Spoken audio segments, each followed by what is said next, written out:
Welcome to another edition of 805 Sports Talk. One of the stories that we haven't been able to spend too much time on this year has been the play of the Righetti girls water polo team.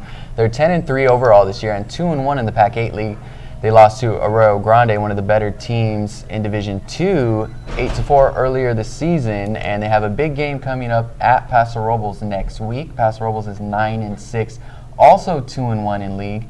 Later, Righetti will have another chance to take on Arroyo Grande, possibly in the Pac 8 League tournament. So our correspondent Brian Stanley caught up with the Warriors at practice earlier this week.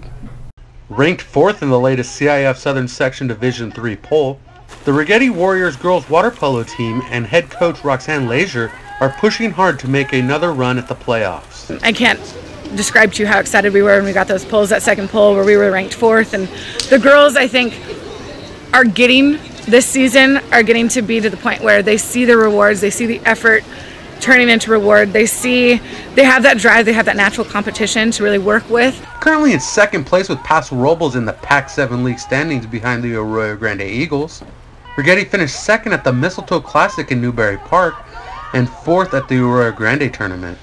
We've been working super hard the past 2 seasons that I've worked with the varsity team. We moved up from being ranked 9th last year to being ranked 4th this year, and that proves how bad we want it. Making the first round of the CIF Southern Section playoffs the previous 4 years, the 10-5 Warriors are looking to capitalize on 2-a-day practices to get out of the first round and make a push for a CIF title.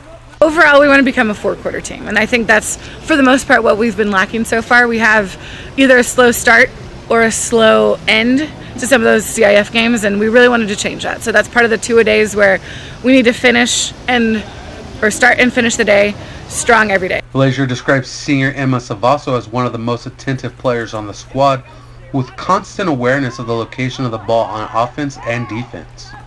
Savasso's awareness has resulted in multiple scoring opportunities, leading the Warriors with 30 goals. Defense is key, so she's up in the lane, she's pressing hard. She is one of those defenders that you don't want to go against. It's hard to move against her. She's very mobile in the water, and offensively she knows where to be.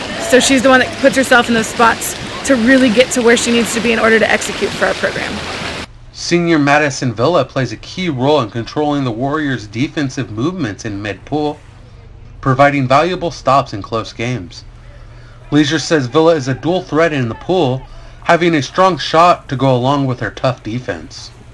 So defensively, she controls the water for us. Outside of the goalie, obviously, is our backbone, but she's the one controlling the majority of that defensive movement. Offense, you can see she has an amazingly strong shot, and she works really hard to put herself in that spot. Villa not only sees improvement in the defense from Righetti's starting lineup, but in the defense off the bench, which she feels plays a role in stepping up the Warriors' offensive attack. Defense has improved so much this year because not only do we have a good starting group, but our second string has really improved their defense. Everyone's been stepping up their defense a lot, and I think that helps in offense because at practice, being against someone who has such good defense makes you need to improve your offense and your drives and your counterattacks. In the cage for the Warriors is junior goalie Sofia Reyes. Leisure says Reyes plays an important role in the team's counterattack, positioning the ball down pool to set up scoring opportunities. Reyes is also not afraid to attack from the net to regain possession for the Warriors. So she loves to steal. She has probably just under the amount of blocks, she has equal steals, where she really comes out of the cage, takes away those passes that are put into set, takes away those counterattacks. So she's done one-on-ones with some of the best players out there, taking the ball away from them, prevented those one-on-nobody shots. Looking to continue to climb the ladder in the Division 3 polls, the Righetti Warriors are on the road Tuesday to face the Paso Robles Bearcats in Pac 7 action. We've started strong, so obviously placing in top 4 after that second poll, I want to be able to finish with the expectation that's set before us, and I think we can. We're a strong working team, and I think for a successful season in my mind is to at least live up, if not surpass, some of those expectations set before us. Moving from the pool to the hardwood, Lorenzo, you and I called the game at Mission Prep Tuesday night where St. Joseph lost 80-40. That was pretty much the Kyle Colvin show Tuesday night as he scored 31 points, 24 in the first half. We got some highlights from that game, and I caught up with Coach Terrence Harris afterwards. Everything that could go right for the Mission Prep boys basketball team went right at Cowett Courts on Tuesday night, while everything became the exact opposite for St. Joseph. Kyle Colvin nailed some open three-point shots, the Royals bottled up the Knights' other shooters on the floor, and even more astonishingly, Mission Prep throttled the Knights 80-40 to improve to 5-1 in Pac-8 league games. Right away, the Royals went into attack mode, jumping out to a 9-0 first-quarter lead by netting some backdoor layups and forcing Knights head coach Tom Mott to call an early timeout. Elihu Cobb didn't sink the first basket for the Knights until the 5:27 mark, but the onslaught commenced after Cobb's free throws. Kyle Colvin repeatedly had open looks and switched some long-range baskets for the Royals. The 6'5" guard had 24 first-half points as Mission Prep took a 52-31 lead into halftime. Joe Bailey talked with Royals head coach Terrence Harris after the win. It's double up St. Joseph 80-40. Kyle Colvin, what do you want to say about his performance tonight? 31 points, 24 in the first half. He was pretty much unstoppable. What do you want to say about him tonight? Yeah, Kyle got on a roll early, and really when he gets to shooting like that, it's one of those nights. A little luck to go along with it. Banked one in, I think, but he's focused and ready, and certainly had a great game for us tonight. What do you think this can mean as far as a statement? You know, doubling up a team that was 15-3. You guys split the league championship last year. Do you think this kind of opens some eyes from, you know, people who make the polls, you know, people around the area? Do you think this is kind of an eye-opening win for you guys to win 80-40 over a really good St. Joseph team? I got to be honest, I'm not thinking about what the pollsters think, what the rest of the league thinks. I'm worried about what my team does on a day-in, day-out basis. This is a grind. This is a grind. This Pac-8 is tough. I mean, anything can happen in this league, and we've already proven that we can be beat. So every day we've got to come ready. We're focused on the next one. We're focused on Paso. Celebrations happen at the end of the year. For right now, we're just focused on getting better. One last thing, what was that the game plan tonight, to go to Colvin, to get out to a quick start? Seemed like the tempo was really high-paced early on. What was kind of the game plan tonight going into this game? Well, win in transition was certainly one of our focuses tonight. Didn't necessarily have to be one guy or another. We never actually focus on, hey, let's get this guy going. We feel like we've got a number of guys that can complement our team, but we definitely wanted to get transition going tonight. I thought that the start certainly helped us, and we know St. Joe's still a great team, and they'll be back. Okay. All right. Thanks for your time, Coach, and congratulations on the win. Thank you. So Mission Prep got out to a quick start in that game. St. Joseph was never able to rally, as we saw JoJo Walker miss his second straight game. We don't know when he'll be back, but it definitely looks like the Knights could have used him the last couple of games. They were able to beat Righetti, but Tuesday night against Mission Prep, playing on the road. Lorenzo, what do you think happened there against Mission Prep? We know Colvin had that huge night, but how would you kind of break down that game? It's pretty obvious that this St. Joseph team is not only completely different with JoJo Walker not in the lineup, but they clearly need JoJo Walker for the long haul, because Mission Prep really exposed St. Joseph last night from the three-point line. And, you know, one thing that I was completely caught off guard, and I'm sure you saw this too, Joe, was Mission Prep had a lot of success with the backdoor layups. And I felt that St. Joseph actually still had the size advantage, but it goes to show you that, you know, St. Joseph right now is more so an average team when Walker's not in the lineup. Yeah, and I really can't blame them. Nothing to take away from St. Joseph, but when you have a player that scores 24 points a game and handles the ball as much as Walker does, you can kind of expect that there will be a drop-off. But I thought one of the takeaways from Tuesday night's game was just how impressive Mission Prep looked. I don't think St. Joseph played terribly bad, but Mission Prep was unstoppable. Do you think they are maybe the front runner for the league championship right now? Do you think Atascadero can catch up with them? How does that Pac-8 league chase kind of stack up right now? Well, considering how Mission Prep played last night and their level of success, I mean, I would imagine that the Royals at this point is definitely the front runner. Now, we've seen what St. Joseph looks like when JoJo Walker is healthy, but we've also seen, I got a chance to see Atascadero and just how on fire they can be when Elijah Cooks gets going. And, you know, Righetti is actually proven to be very well coached and took St. Joseph to the limit, but I would definitely say right now in the always brutal Pac-8, Mission Prep right now is clearly the front runner. And I guess the theme so far in Pac-8 basketball would be injuries. Kenny, you've seen the girls' side of it. We've seen kind of JoJo Walker suffering. We know Danita Estorga, Righetti's top player, is likely out for the season.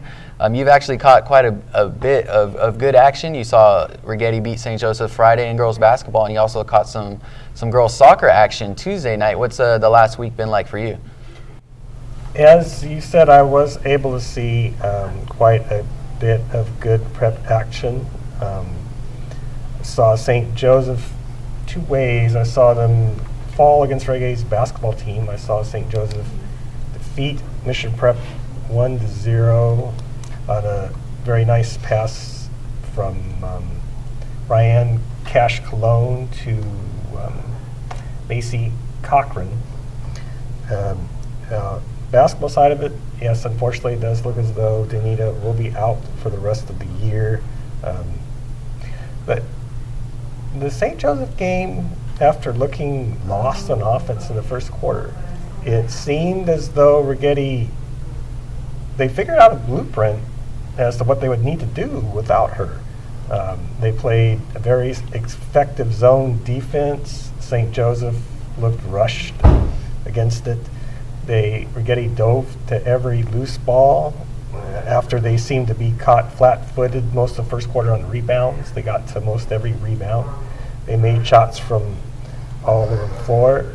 It seems to me they figured out they were going to need a bunch of players scoring productively, and they would need their usual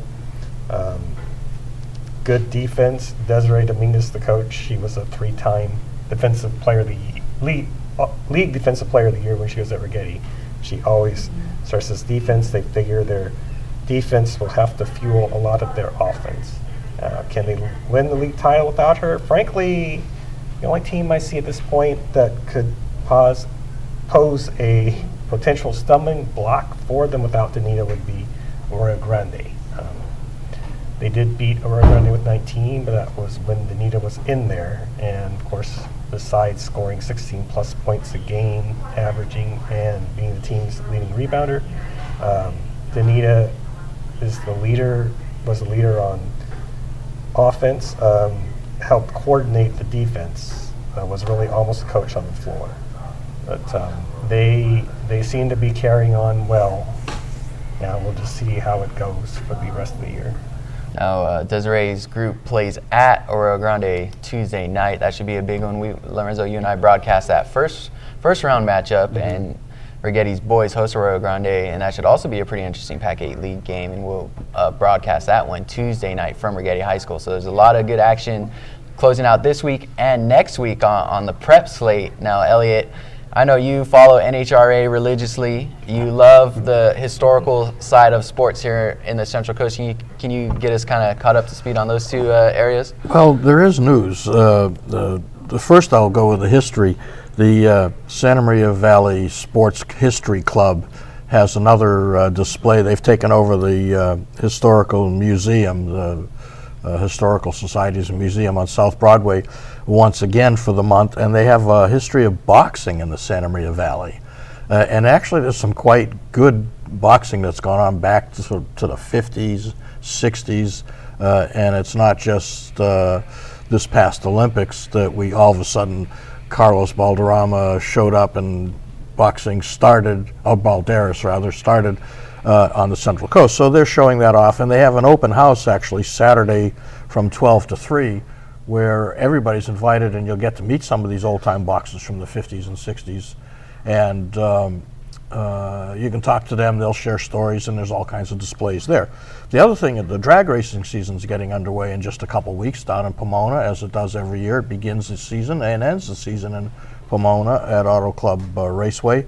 And Sean Langdon, on Tuesday of this week, lost his ride. That's the second time in the last 3 seasons. Now, Langdon won a National Hot Rod Association Top Fuel Championship a few years back, driving for Santa Maria's Alan Johnson and the Alan Abbey team. And then or in 2015, right before the season began, Alan Abbey pulled its funding.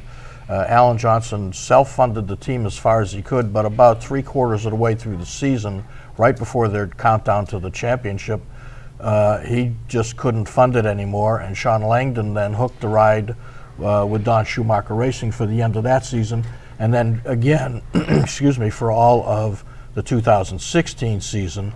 But on Tuesday of this week, Don Schumacher announced that they just don't have the funding.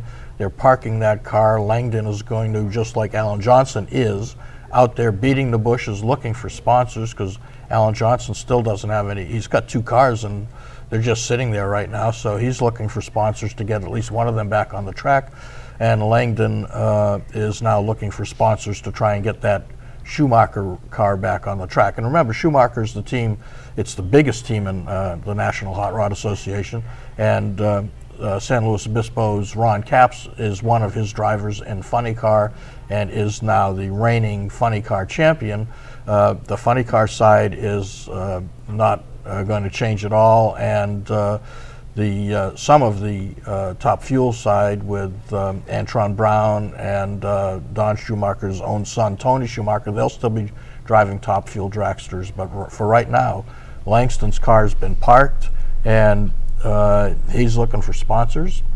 I don't know, maybe we can get Klondike Pizza involved, but right now, a guy who's been very popular, a California native from down in the Pomona area, is looking for work, looking for sponsors, and he owns 2 cars, funny, in the sportsman class. He says he doesn't want to go back to driving that. It's like once you get success in the major leagues, you don't want to go back to AAA. But he's going to continue racing with different drivers, will race his 2 sportsman class cars, but he still wants to get back into Top Fuel. But for right now, Langdon's on the shelf. His car's been parked by Don Schumacher. Now, one guy who doesn't have to worry about finding a team or moving down to AAA is Danny Duffy, the Lompoc native. Signed a contract extension earlier this week, 5 years, about $65 million. Lorenzo, I guess I'll start with you. He went to the same high school as you. He's a little behind you, but how cool is it to see a guy who's from the same area as you, went to your same high school? He seems like a great guy, and to get a contract extension and just to have the career that he's had up to this point. Black and gold people stick together, but Danny just seems like a really down-to-earth guy. I mean, obviously people who follow baseball religiously, they see the baseball player, that talent that he is, but I found out that he's a very, very humble guy. He doesn't forget where he comes from, and he had a good combo with you, Joe, on the way. But, it's always a good sign, and we get into this conversation a lot. It's always great when you see somebody from a Lompoc, Santa Maria, Orchid, or Oro Grande move on to the big leagues because, the percentage of those athletes who move on to the pro ranks, it's really low. But, Duffy made it, and he doesn't forget where he comes from. Yeah, Danny's really cool guy, and it couldn't happen to a better guy. And I thought it was funny talking to him yesterday. He was already thinking about pitching in the World Baseball Classic. He was excited about having a conversation with Jim Leland and pitching for him. So I thought that was really cool. Elliott, you have some experience with area players, playing in the big time. I know Bryn Smith. You and Bryn Smith are close. He had a great career.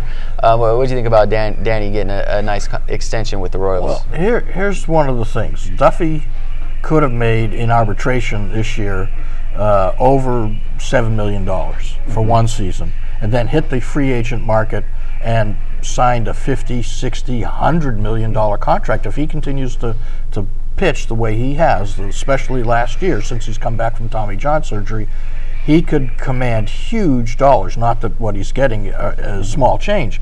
He chose to stay with the team that he's been with his whole professional career. He's been loyal to them. He gave up money for the security of the contract that he's getting. I mean, even that should set him and his family up for life. But it will also keep him with the team. He says he wants to die a Royal.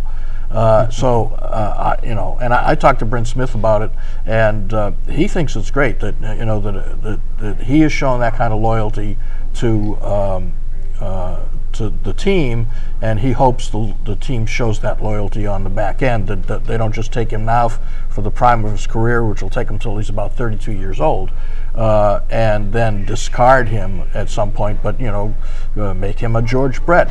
Brett played his whole career for that same team. Duffy would like to follow in those footsteps, and right now he's got the chance to do it.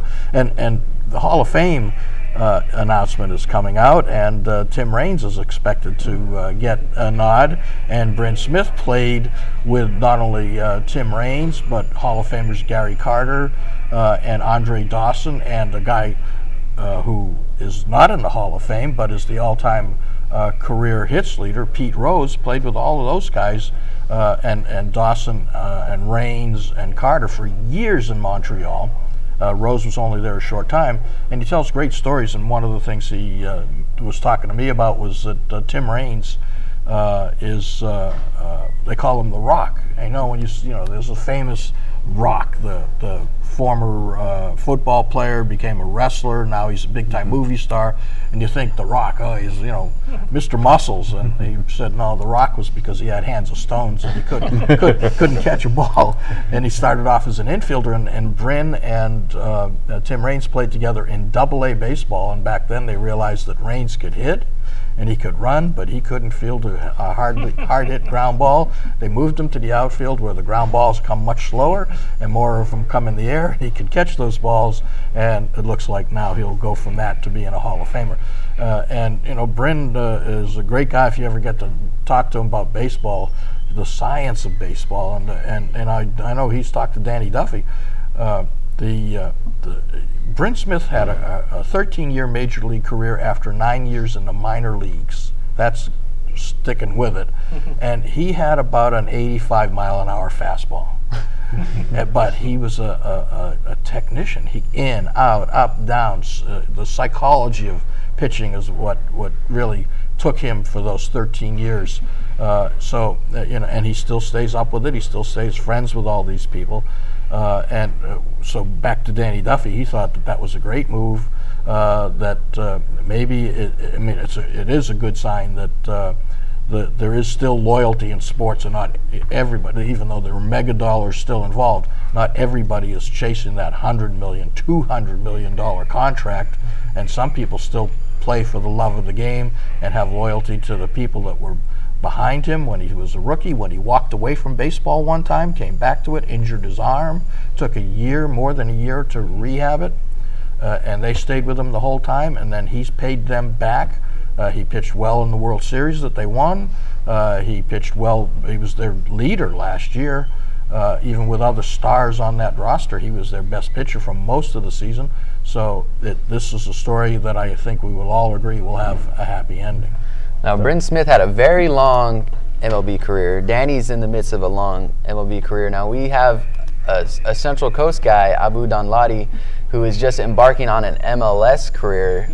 He stopped by Dunn School, I think it was on Monday, Lorenzo, and you had a chance to catch up with the guy who was just selected #1 in the MLS Super Draft. What was that like, getting to meet someone who just is in front of a huge career in the MLS? And you know what? He doesn't forget where he comes from, and that's the one thing that I really, really liked and found out about Abu.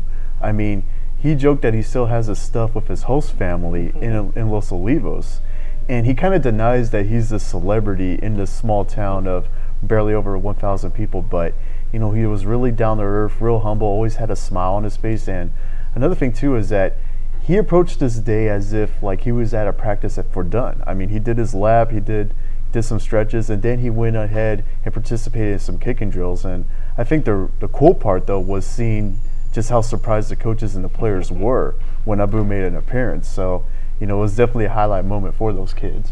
Yeah, Abu had a very special time at Dunn School. I never had the chance to see him play. I only talked to him when he signed with UCLA and when he was chosen as the Gatorade National Player of the Year. I think that was in 2013. And it was cool that he was the one surprised that day. He had no idea. He was in the running for the Gatorade National Player of the Year, and they surprised him at the school. Gatorade did. And that was pretty shocking. So he kind of turned the tables and surprised the Dunn School people with showing up after being selected by the MLS, #1 by the new franchise in Minnesota. And yeah, I think you're right, Lorenzo. He was just a totally normal kid. He was a kid then, so going to UCLA, acted like it was nothing. He came here from Ghana, and I think he has a bright future ahead of him. And it's cool that he played here, Condor League soccer for 3 or so years, and now he's going to the MLS. Who knows what his future holds for him? He might be playing, in the World Cup one day for Ghana.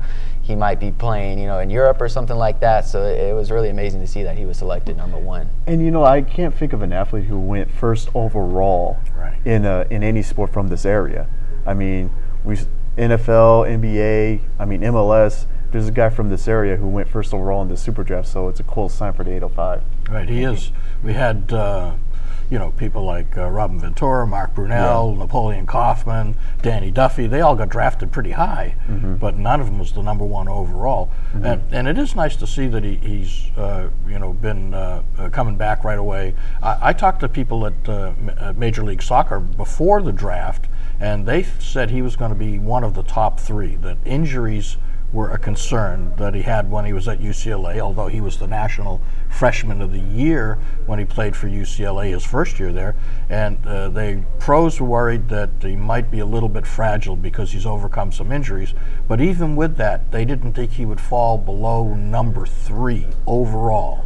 And then he went #1, so I guess Minnesota's not so terribly concerned about the injury factor. And of course, now he can concentrate on just soccer. So he can worry about his health and take care of it through proper exercise and conditioning, and spend all the time away from the field just making sure he's in proper game shape so that he suffers fewer injuries in the past. At UCLA, you also have to be a student. There's all the late teenage, early 20 years where you're with all your buddies. Now this is a business, so he's got to really concern himself with taking care of himself. But he is I mean, look at all the great athletes we've had from around here. And really, I mean, the list goes on. We could sit here and do a half an hour on just who those people are and still miss athletes. And yet none of them ever went #1 overall in their professional sport. One joke that was shared at Dunn was Abu actually had an opportunity to go to Harvard.